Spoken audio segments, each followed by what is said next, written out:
morning, Richie B. How are you doing? I am doing well. Again, congratulations. Yeah, man, it's an honor. It's an honor. It's an honor. Yes, you have put in a lot of work in your chosen field, and you have accomplished a lot. And now you're being recognized for those accomplishments. We're proud of you. Let me go to the very beginning, though. When you made it to the United States, why did you go in the field of banking? Because that's where you started, right? Yes, because I was at Bank of Jamaica. That's where I started my career, and then I moved on to Workers Bank. Mm-hmm. And from there, after I left Workers Bank, I migrated to the U.S., and banking was just the next best thing that I said, you know what, let me go back into that. But they did start me from the bottom, you know. Mm-hmm. And you worked your way up. What was it like transitioning in that new environment when you migrated from Jamaica to the US of A? How difficult was it? Actually, it really wasn't that difficult, simply because I am realizing now that the difficulty wasn't so much because I spoke it into being. Years before, I passed the Bank of America building, and I said, when I move to the United States of America, I'm going to work right here. It was right at the corner from where my mom lived in Lauderdale Lakes. And it's the same thing that I did at Bank of Jamaica years ago when I was at Holy Child High School, big up Holy Child, of course. I was driving past downtown, and I said, I'm going to work in that building, and that was the Bank of Jamaica building. So I believe in now speaking those things that are not so as though they are. Yes. In a nutshell, tell us how challenging was it to continue to climb to the lofty heights that you have in fact attained. Was it difficult? It was challenging. Difficulty is not a word that I use because I'm such a positive person. I always believe that I can do all things through Christ who strengthens me. And now that but even those days I wasn't saved and I was just going through the motions. The Jamaicans in Bank of America was really kicking butt at the time. And so, me coming in as a little Jamaican with a little pussy and is like, who's she, But, in the evenings I worked until late. I got up early. I had 2 jobs, and I was just pushing it. And listen, Richie B, let me tell you something. For your Christmas gift, you're getting a Bank of America business card. For your birthday gift, it's somewhere in there. There's a Bank of America business card. So it was just me. The 3 rule for me: once you shake my hand, you get my business card. Yes. And that was a clear strategy that you employed. Yes. And God's favor. When did you actually become the vice president, the first vice president at Bank of America, and how did you greet that promotion? Humbly, I left the bank in 2010, so I think it was like 2.5 to 3 years after I started at the bank. So I started the bank in 1999 December. So I would want to say, fast forward maybe 2004, 2005, somewhere in that region. I was promoted to vice president. Yes. Now, we're still going to fast forward a little bit to the recent award, which is the Presidential Lifetime Achievement Award. Now, that is, from where I sit, that is big. Again, congratulations. How did you take that particular award? I mean, that is huge.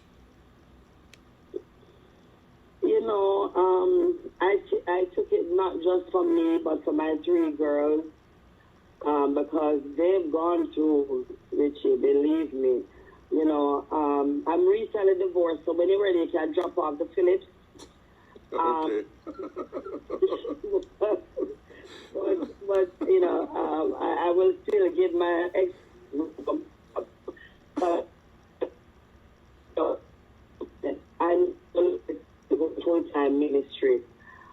everybody thought I was cray because, you know, you're making six figures, 220,000, 250,000, plus you have a corporate card, you travel anywhere you want to go. You know, you see Bank of America Vice President doors open, and now you're going to full-time ministry.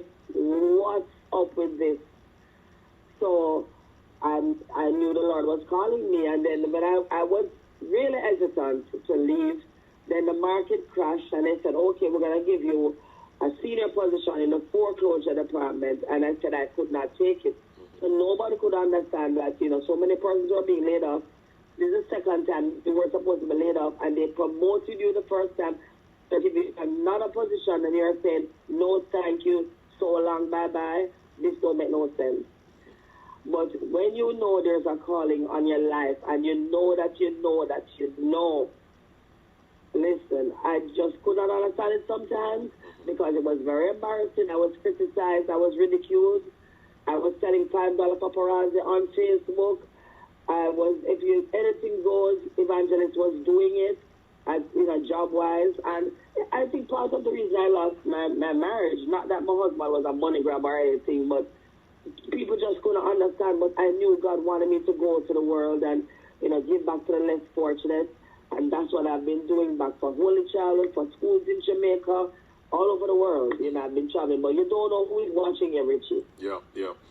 So as it is now, are you a straight-up minister, or are you an evangelist who goes out into different territories and spread the word of the Lord?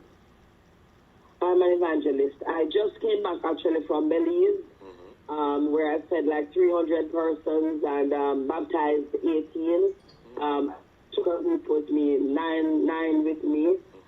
I've been to Jamaica several times. I'm the one they always say, oh, you have to do the laptop and tablet. The first one I did was with the Prime Minister's wife, the Honorable Juliet Holness.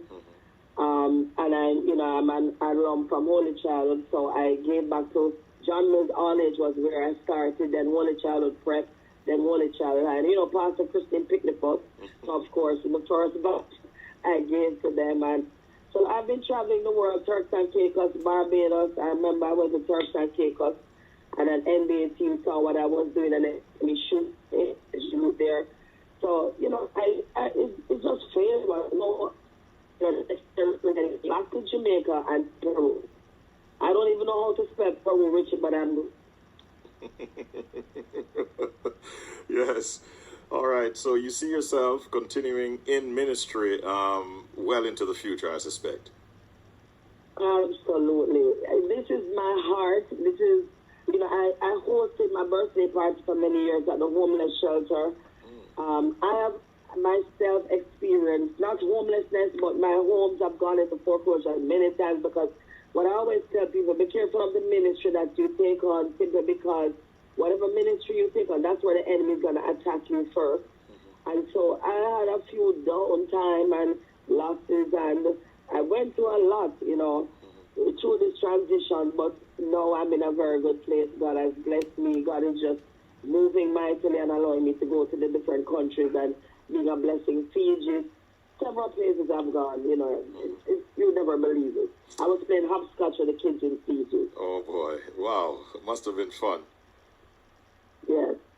Well, listen, again, we thank you for speaking with us. Again, we'd like to highlight how proud we are of all that you've been able to achieve, and may your life continue to be a blessing, and may you continue to be blessed going forward, so that you can continue to do good in all of these areas of the world that definitely are crying out for help. Thank you for talking to us, Dr. Michelle E. Richards, and we hope that all will go well for you in the future. Thank you so much.